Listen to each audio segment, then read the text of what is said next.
Hello बच्चों, तो आज हम सॉल्व करेंगे एक्सरसाइज 5.5। इसका फर्स्ट क्वेश्चन देखिए। Find the length of a chord of a circle where the radius is 7 centimetre and perpendicular distance is 6 centimetre.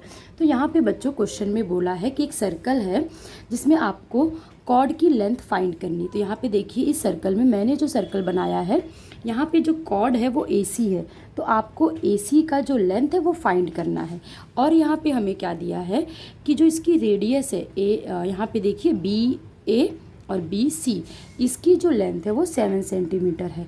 और जो ये परपेंडिकुलर डिस्टेंस है सेंटर से कॉर्ड पे, जो परपेंडिकुलर डिस्टेंस है वो 6 सेंटीमीटर है। तो हमें ये फाइंड करना है। तो हम क्या करेंगे, सबसे पहले इसका गिवन लिखेंगे।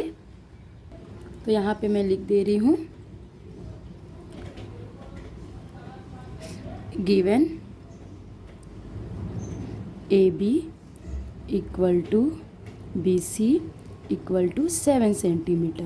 ये 7 सेंटीमीटर क्यों है? क्योंकि ये दोनों इस सर्कल की रेडियस है। तो यहाँ पे हम लोग लिख सकते हैं रेडियस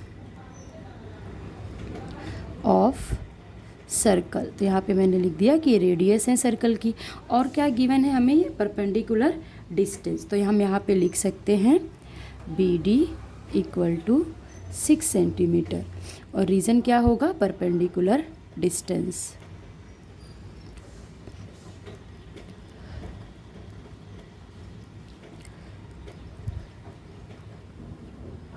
तो ये हमने गिवन लिख दिया। अब हमें फाइंड क्या करना है, हम वो भी लिख देंगे, टू फाइंड। तो हमें क्या फाइंड करना है? AC। यहाँ पे हम लिख देंगे सॉल्यूशन। तो देखिए, सॉल्यूशन में हम क्या करेंगे बच्चों, सबसे पहले हम ये लिखेंगे कि ये जो सेंटर से, सर्कल के सेंटर से अगर कॉर्ड पे कोई परपेंडिकुलर है तो उस कॉर्ड को 2 इक्वल पार्ट में डिवाइड करेगा। तो हम यहाँ पे लिखेंगे वी नो दैट द, यहाँ हम लिख देते हैं we know that the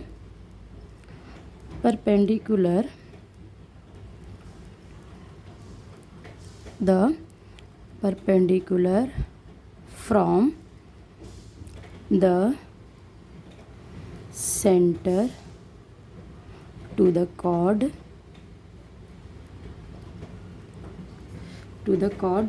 bisects the chord,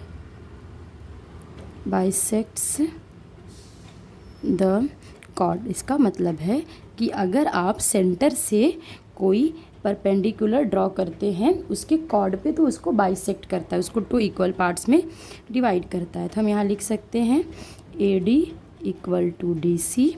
ये दोनों एक दूसरे के बराबर होंगे और AC के हाफ होंगे। और हम इसे इक्वेशन नंबर 1 लिख देते हैं। अब देखिए हम आगे क्या करेंगे बच्चों, यहाँ पे हम एक कोई भी राइट एंगल ट्रायंगल लेंगे। आप चाहे तो BDA ले सकते हैं या BDC ले सकते हैं, और उसमें हम पाइथागोरस थ्योरम अप्लाई करेंगे। तो हम यहाँ लिखेंगे in triangle BDC by Pythagoras theorem, by Pythagoras theorem. तो यहाँ पे हम पाइथागोरस थ्योरम लगाएंगे। तो देखिए क्या हो जाएगा, AC का यहाँ पे BC है। देखिए ये BC है, तो BC का मैं यहाँ पे कट करके फिर से लिखती हूँ। जो BC का स्क्वायर है वो BD square plus DC square होगा। तो BC का हमें वैल्यू पता है 7, तो हम यहाँ लिख देंगे 7 का स्क्वायर। BD भी हमें पता है, तो वो 6 स्क्वायर हो गया। और यहाँ पे DC स्क्वायर। अब देखिए बच्चों हम क्या करेंगे, 7 का स्क्वायर यहाँ पे 49, ये 36 plus DC square.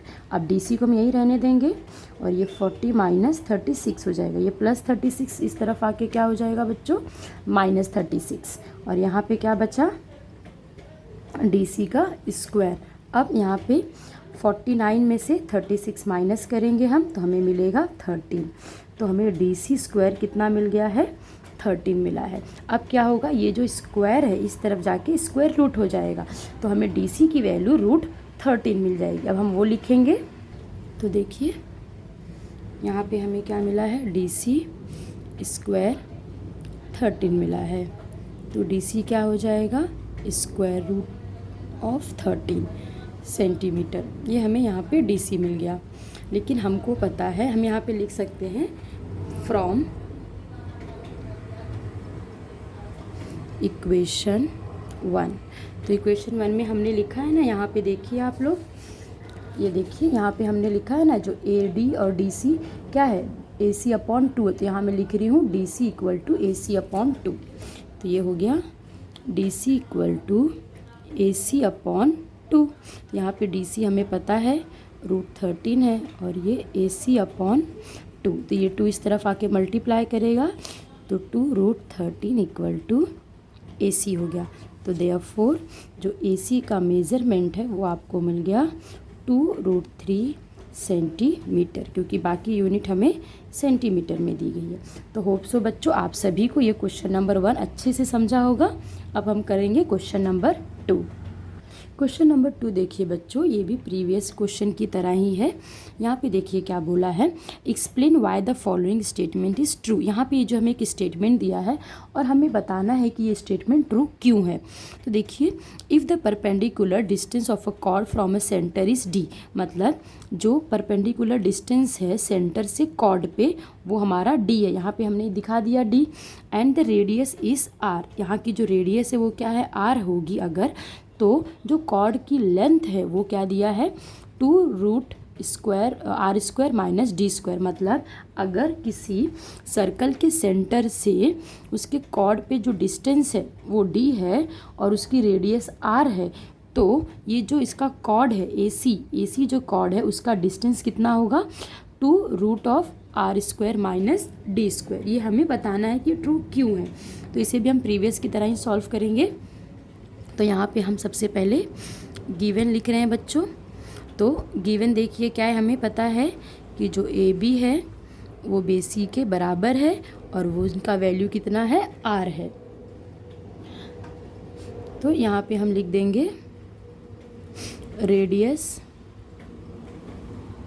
Of circle, ये हमने लिख दिया। और हमें क्या दिया है कि जो BD है परपेंडिकुलर डिस्टेंस कितना है, D है, ये भी हमें दिया है। तो हम यहाँ पे लिख देंगे परपेंडिकुलर डिस्टेंस।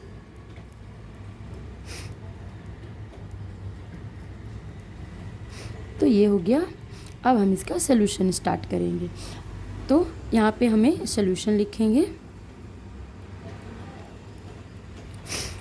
तो देखिए हम सबसे पहले क्या करेंगे, यहाँ पे ये लिखेंगे, इसमें भी सेम उसी तरीके से कि ये जो BD है ये परपेंडिकुलर है AC पे, तो इसके 2 इक्वल पार्ट में डिवाइड करेगा। तो हम यहाँ पे लिखते हैं, ये देखिए आप लोग ध्यान से, यहाँ पे बच्चों आप ये भी लिख दीजिए टू प्रूफ, क्योंकि हमें प्रूफ करना है ना। तो आप लिख दीजिए टू प्रूफ कि ये वाला जो डिस्टेंस है AC, जो डिस्टेंस है AC वो कितने के बराबर है, 2√R² - D²। ये हमें प्रूव करना है। तो सॉल्यूशन देखिए हम इसे भी सेम उसी तरीके से करेंगे। तो अब यहाँ पे हम लिख देते हैं सिंस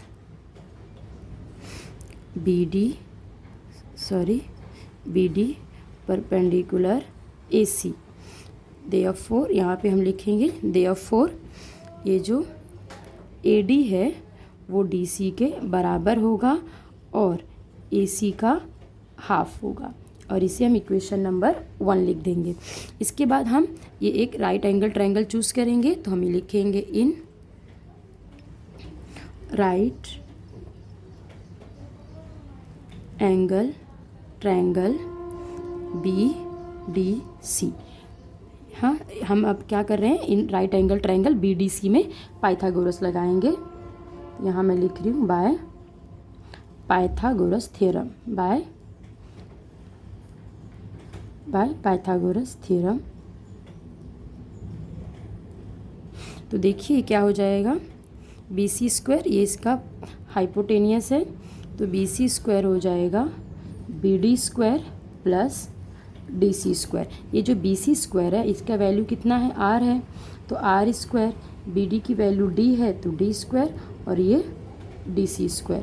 तो ये आर का स्क्वायर आर स्क्वायर, ये डी स्क्वायर और ये हो जाएगा डी सी स्क्वायर। यहाँ पे देखिए, सॉरी आप लोग को दिखाने, ये डी सी स्क्वायर। अब हम क्या करेंगे, शिफ्टिंग करेंगे, तो ये r square minus d square हो जाएगा डी सी स्क्वायर। अब यहाँ पे ध्यान से देखिए, ये जो स्क्वायर है वो इस तरफ आके वो स्क्वायर रूट हो जाएगा, तो ये हो जाएगा square root of r square minus d square. और ये किसकी वैल्यू हमें मिली है, डी सी की वैल्यू मिली है। मतलब कि यहाँ पे देखिए हमें डी सी की वैल्यू मिली, इसका मतलब है कि ये वाला जो पार्ट है मेरा वो मुझे मिला है r square minus d square root of. अब मुझे ए सी निकालना है, तो अब हम क्या करेंगे, ये वाली इक्वेशन नंबर 1 का हेल्प लेंगे। तो हम यहाँ पर लिखेंगे फ्रॉम इक्वेशन 1। इक्वेशन 1 क्या है, D C equal to A C upon 2। तो डी सी की वैल्यू हमें यहाँ पे मिल गई है root of r square minus d square, और ये हो गया हमारा ए सी अपॉन 2। तो ये 2 इस तरफ जाके मल्टीप्लाई कर देगा, तो ये हो जाएगा 2 multiply root of r square minus d square A C. तो हमें ए सी ही तो चाहिए था, हमें जो कॉर्ड है उसका डिस्टेंस चाहिए था, तो ए सी यहाँ पे कॉर्ड है। ये देखिए आप लोग, यहाँ पर ए सी जो है वो कॉर्ड है, और ये ए सी का डिस्टेंस ही हमें ये शो करना था ना, कॉर्ड लेंथ इज़ दिस। तो ये कॉर्ड ए सी है, उसका लेंथ हमें यहाँ पे देखिए 2 root r square minus d square मिल गया। तो ये हो गया हैंस प्रूव्ड, और यहाँ पे लिखेंगे हैंस प्रूव्ड। तो वो स्टेटमेंट जो है वो ट्रू है। तो इस तरीके से बच्चों क्वेश्चन नंबर 2 भी कंप्लीट हुआ। होप सो आप सभी को समझा होगा। अब हम स्टार्ट करेंगे क्वेश्चन नंबर 3। क्वेश्चन नंबर 3 देखिए बच्चों, बेसिकली इसमें क्या बोला है कि यहाँ पे 2 कॉर्ड हैं। एक जो कॉर्ड है ए बी वो सेंटर से 2D के डिस्टेंस पे है, और एक दूसरी कॉर्ड है सी डी जो सेंटर से D डिस्टेंस पे है। तो हमें ये बताना है, यहाँ पे प्रूफ करना है, या फिर क्या हम ऐसा कह सकते हैं कि जो ये वाली कॉर्ड है सी डी कॉर्ड है, ये इस कॉर्ड के ए बी के हाफ है, या फिर ये हम कहें कि जो सी डी है यहाँ पे ये वाली जो कॉर्ड है ये ए बी कॉर्ड के डबल है। ये हमें यहाँ पे प्रूफ करना है, या फिर ये कहें हम कि हमें चेक करना है कि ये पॉसिबल है या नहीं पॉसिबल है। क्योंकि क्वेश्चन में देखिए जो ए बी कॉर्ड है वो सेंटर से उसका डिस्टेंस 2D है, और जो कॉर्ड सी डी है उसका डिस्टेंस सेंटर से D है। तो इसलिए ये कह रहे हैं कि जो सी डी है वो उस 2 टाइम्स है कॉर्ड ए बी के, ये हमें चेक करना है। तो सबसे पहले देखिए ये पॉसिबल नहीं होगा, क्यों? क्योंकि हम डायरेक्टली ऐसे नहीं लिख सकते हैं कि जो सी डी कॉर्ड है वो 2AB के बराबर है। मतलब जो सी डी कॉर्ड है वो 2 टाइम्स है कॉर्ड ए बी का, हम ऐसा नहीं कह सकते। क्यों? क्योंकि हमारे पास कॉर्ड सी डी या फिर कॉर्ड ए बी दोनों में से किसी का भी मेज़रमेंट नहीं है, हमारे पास सिर्फ डिस्टेंस है। तो हम सिर्फ डिस्टेंस से ये नहीं कह सकते हैं कि किसकी लेंथ कम है किसकी लेंथ उसके ज़्यादा है। तो हम यहाँ पे सबसे पहले लिखेंगे no we can not conclude that. तो हम यहाँ पे लिख देंगे नो वी कैन नॉट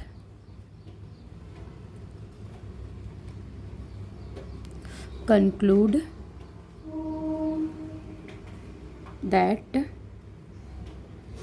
फिर हम यहाँ पे लिखेंगे the length of the chord depend on the.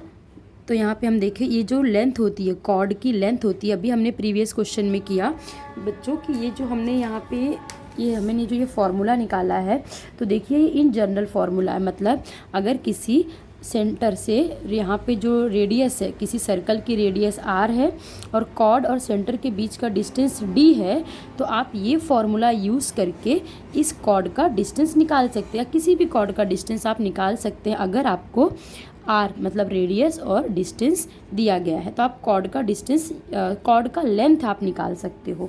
लेकिन यहाँ पे हमें ये जो कॉर्ड है उसमें उसका लेंथ हमें अगर चाहिए तो हमें उसके लिए r की ज़रूरत होगी, लेकिन यहाँ पे r डायरेक्टली हमें उसकी वैल्यू नहीं दी गई है। तो हम यहाँ पे लिखेंगे no we can not conclude that. फिर हम लिखेंगे the length of the chord length of the chord depends on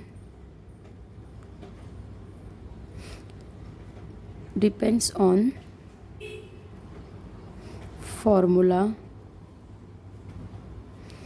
2 root of r square minus d square. मतलब कि जो सर्कल की कॉर्ड की लेंथ होती है वो इस फॉर्मूले पे डिपेंड करती है। तो अब देखिए यहाँ पे ये मैंने एक सर्कल ड्रॉ कर लिया है जिसमें एक कॉर्ड ए बी है, chord C D. Chord A B का सेंटर से distance 2d, chord C D का सेंटर से डिस्टेंस d, और ये रेडियस और ये सेंटर को मैंने ओ से दिखाया है। तो हम यहाँ पे लिखेंगे, सबसे पहले अज्यूम करेंगे, तो यहाँ लिखेंगे let the distance of chord AB from center B to D and the distance of chord CD from centre B D. तो एक का डिस्टेंस 2d है और एक का डिस्टेंस d है। ये इतना हमने यहाँ पे लिख लिया है। अब हम क्या करेंगे, तो हमें फॉर्मूला पता है तो हम यहाँ पे फॉर्मूला लिखेंगे। तो अगर जो कॉर्ड ए बी है, अगर हमें ये कॉर्ड ए बी का डिस्टेंस डिस्टेंस नहीं बच्चों, लेंथ अगर निकालनी है, तो अगर मुझे ए बी का लेंथ निकालना है तो मैं यही फॉर्मूला लिखूँगी 2 root of r square minus d square. तो यहाँ पे 2 एज इट इज़ होगा, ये आर स्क्वायर, और ये जो d है यहाँ पे 2d है ना, क्योंकि यहाँ पे देखिए डिस्टेंस 2d है, तो ये हो जाएगा 2d का स्क्वायर। तो यहाँ पे मुझे ये मिलेगा 2 are square minus 4d square, ये यहाँ पे मुझे मिल रहा है। तो अब देखिए ये मिला, तो अब हम यहाँ पे जो CD का भी निकालेंगे। तो जो CD है वो मुझे क्या मिलेगा, r square minus d square. यहाँ पे जो डिस्टेंस है वो बच्चों डी स्क्वायर ही है ना, देखिए यहाँ पे d है तो जो d की वैल्यू d ही रहेगी, तो ये डी स्क्वायर ही मिलेगा। तो अगर आप इन दोनों को देखिए तो ये क्या, ये इसके डबल है क्या, ये इसके डबल नहीं है। तो हम यहाँ पे लिख सकते हैं therefore CD is not equal to double of, यहाँ पे देखिए हम लिख देंगे जो CD है वो नॉट इक्वल टू है डबल ऑफ AB, क्योंकि ये अगर आप इन दोनों को कंपेयर करेंगे तो क्या ये इसके डबल है, नहीं इसके डबल नहीं है। देखिए ये जो CD है क्या वो AB के डबल आया है, नहीं उसके डबल नहीं आया है। तो यहाँ पे हम लिख सकते हैं देयरफॉर जो CD है वो नॉट इक्वल है, यहाँ पे देखिए 2AB के, और हेंस यहाँ पे हो जाएगा hence it is not true, hence it is not true. तो इस तरीके से बच्चों क्वेश्चन नंबर 3 कंप्लीट हुआ। होप सो आप सभी को समझा होगा। तीनों क्वेश्चन इंपॉर्टेंट है, अच्छे से इसकी प्रैक्टिस कीजिए। नेक्स्ट वीडियो में हम 5.6 सॉल्व करेंगे, और अगर उसके पहले थ्योरम होगा तो हम थ्योरम भी सॉल्व करेंगे। होप सो आप सभी को सारे क्वेश्चन समझे होंगे। तो प्लीज़ आपके फ्रेंड्स के साथ शेयर कीजिए और चैनल को सब्सक्राइब कीजिए। थैंक यू बच्चों।